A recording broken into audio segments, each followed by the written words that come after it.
10 clients, 50 000 francs par mois chacun. Ça fait 500 000 francs qui tombent tous les mois. Que vous soyez débutant devant votre ordinateur ou pas de levée de fonds, pas d'équipe de 15 personnes, pas 6 mois de développement avant de voir le premier franc. Un produit, un métier, 10 clients qui payent. C'est ce qu'on appelle un micro SaaS. Et aujourd'hui, je vous donne le plan complet pour en construire un ici en Afrique en 2026. Je suis Ousseynou Diop, CEO de Harala, plus de 25 000 personnes formées en Afrique francophone. Je ne vends pas ce que j'ai lu, je vends ce que j'ai fait. Cette semaine, on traite le micro SaaS de bout en bout. Aujourd'hui, la construction. Jeudi, vos 10 premiers clients et dimanche, les canaux marketing qui marchent vraiment ici. Aujourd'hui, c'est la carte. On commence par le mot que tout le monde saute dans le titre. Comme je vous l'avais dit à l'introduction, aujourd'hui, on parle de micro SaaS, de la précommande au premier abonnement encaissé. Le plus important aujourd'hui, ce n'est pas le mot SaaS, c'est la rentabilité. Est-ce que votre solution est rentable? Nous avons deux projets qui demandent le même travail, mais qui n'ont pas le même objectif. Vous avez entendu parler de start-up ou de micro SaaS. On va commencer par une start-up. Une start-up cherche des fonds avant d'avoir des clients. Donc, son objectif premier, c'est de rester 6 mois de code ou de créer des solutions. Ensuite, chercher un investisseur qui va injecter de l'argent pour que la startup aille chercher des clients. Une startup se base sur la croissance d'abord, avant de chercher la rentabilité. Donc, aujourd'hui, si vous demandez une startup, vous ne cherchez pas tout de suite, en tout cas, pas dans les premières années, mais vous cherchez d'abord la croissance. Et vous devez recruter une équipe, soit une équipe fondatrice ou bien une équipe que vous recrutez pour assurer la croissance. À côté, nous avons un micro SaaS. Donc, un micro SaaS cherche d'abord la rentabilité. Aujourd'hui, vous devez commencer par un métier que vous connaissez, une ville, ça peut être votre ville, votre pays, un problème que les gens payent aujourd'hui. Ensuite, une fois trouvé, vous devez chercher des clients qui payent avant de commencer à construire la solution. Et un micro SaaS doit être rentable ou vous arrêtez tout de suite la solution. Et vous, ou peut-être une deuxième personne, arrive à lancer ce genre de solution. On va faire un calcul simple sur ce qu'on appelle un revenu récurrent. Il faut savoir qu'aujourd'hui, on a un revenu récurrent mensuel ou un revenu récurrent annuel. Donc, si on prend un exemple d'un micro SaaS qui coûte par mois 50 000 francs, que les gens payent, les gens payent 50 000 par mois, si vous arrivez à avoir 10 clients fois 50 000 francs par mois, vous avez 500 000 par mois récurrent. Vous travaillez ou pas, les 500 000 sont là. Donc, c'est hyper important de comprendre comment on calcule aujourd'hui. Et qu'est-ce que ça remplace? Si vous vous rappelez bien, au début de mes vidéos, je vous ai dit, avant de facturer quelqu'un, avant de facturer une entreprise, il faut voir qu'est-ce que ça remplace d'abord. C'est très important de comprendre. Aujourd'hui, ce micro SaaS peut remplacer un commercial junior qui coûte à une entreprise environ 150 000 par mois. Ça peut remplacer aussi les clients chauds qui partent chez le concurrent. Donc, aucune entreprise ne veut avoir des clients qui partent chez le concurrent. Donc, ce que je vous ai dit, si vous vous rappelez bien depuis le début, je vous ai dit que on ne construit pas avant de vendre. Il faut apprendre d'abord à vendre votre solution avant de la construire. Donc, il faut respecter la première étape d'abord. Je vous ai montré, je vous ai donné 15 idées de SaaS sur ma chaîne. Regardez la vidéo quelque part. Ensuite, je vous ai montré ma méthode pour vendre avant de créer. Là aussi, c'est une vidéo que vous pouvez trouver sur ma chaîne.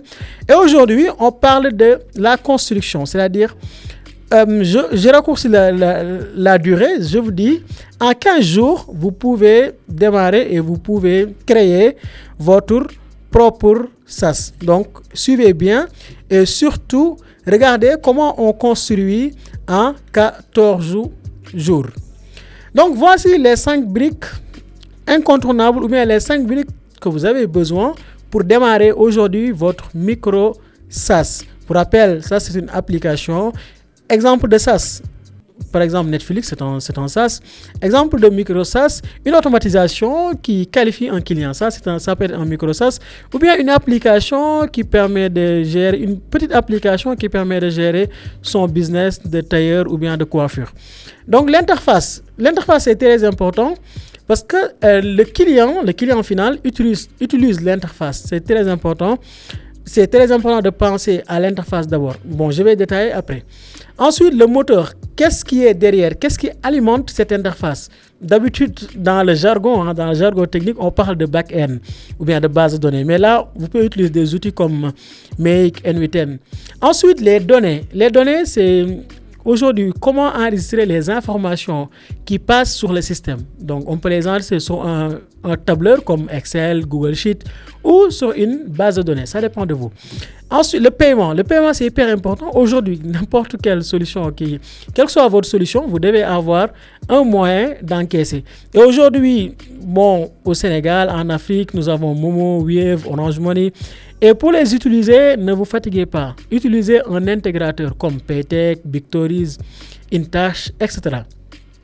Et enfin, le pilotage. Aujourd'hui, il faut avoir un tableau qui vous permet de piloter votre activité.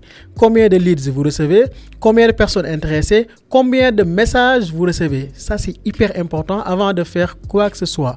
Donc, quand vous démarrez d'abord, concentrez-vous sur la partie tableau de bord, un tableau de bord que vous utilisez pour gérer votre activité. C'est très important. Voici comment structurer les 14 jours.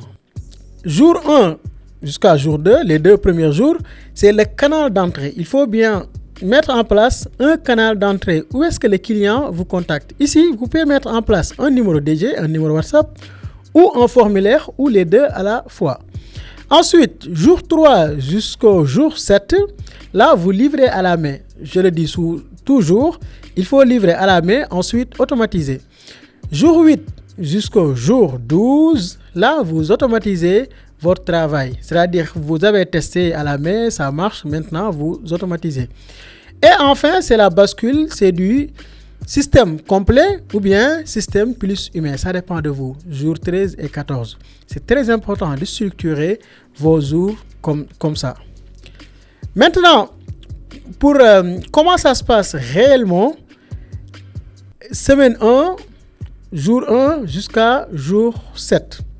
Ici, il faut avoir un numéro WhatsApp business dédié. C'est gratuit. Vous achetez un numéro à 500 francs ou à 1000 francs. Ensuite, vous traitez chaque demande vous-même. Donc, vous livrez tous les clients manuellement. Ensuite, chaque jour, vous tenez un journal. Vous notez ce qui marche, les frustrations de votre client. Je le rappelle encore une fois, il faut respecter cette règle. Un système qu'on n'a jamais fait tourner à la main ne s'automatise pas. Il se copie et étant chaos copié, reste un chaos. Il ne faut jamais automatiser du chaos. C'est hyper important de mieux comprendre comment se lancer avant même d'attaquer la deuxième partie. Ensuite, si ça marche, la première semaine, ça marche très bien, on attaque la deuxième semaine où on va essayer d'automatiser ce qui marche. Voilà, regardez très bien. Ici, on automatise ce qui marche, pas un chaos. Le flux, ok.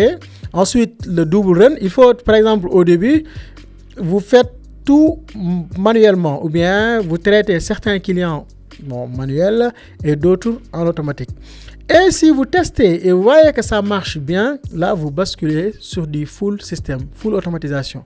Je vous le dis encore une fois, je parle en connaissance de cause et je parle de mon expérience. Maintenant, le nerf de la guerre. Aujourd'hui, quelle que soit la pertinence de votre idée, il faut mettre en place un processus qui permet aux clients de payer avant d'y accéder.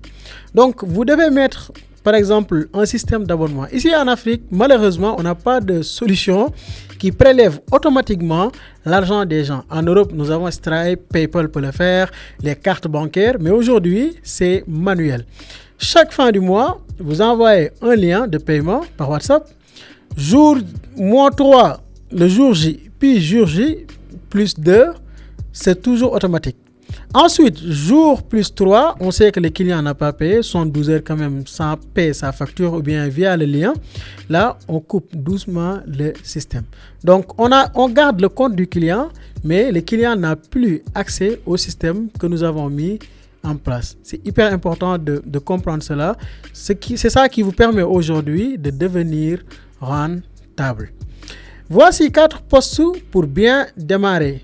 Aujourd'hui, quelles sont les charges? Vous me posez la question, quelles sont les charges pour lancer un micro SaaS?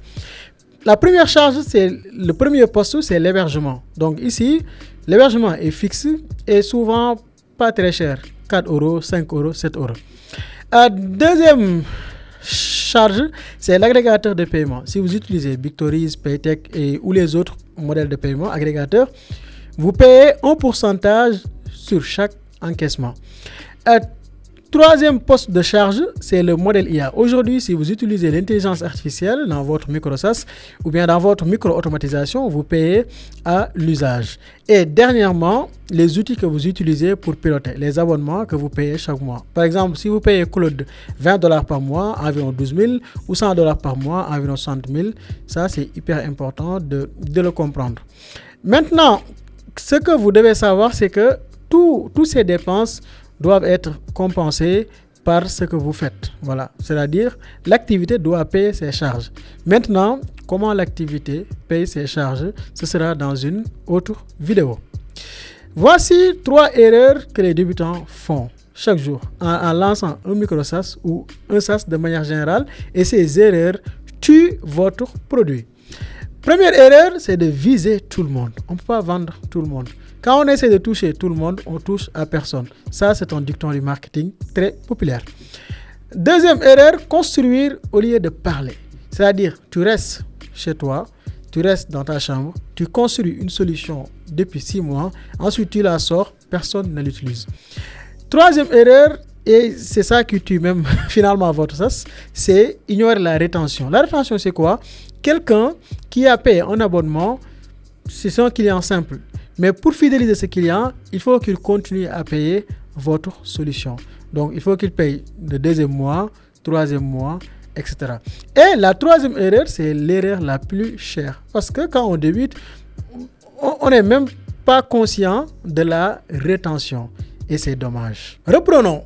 Un micro SaaS rentable, ce n'est pas une start-up. Ce n'est pas un SaaS complet. C'est un métier, une ville, un problème que quelqu'un paye déjà. 5 briques, l'interface, le moteur, les données, le paiement et le pilotage. 14 jours.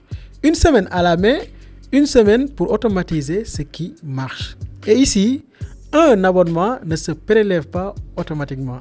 Il se relève.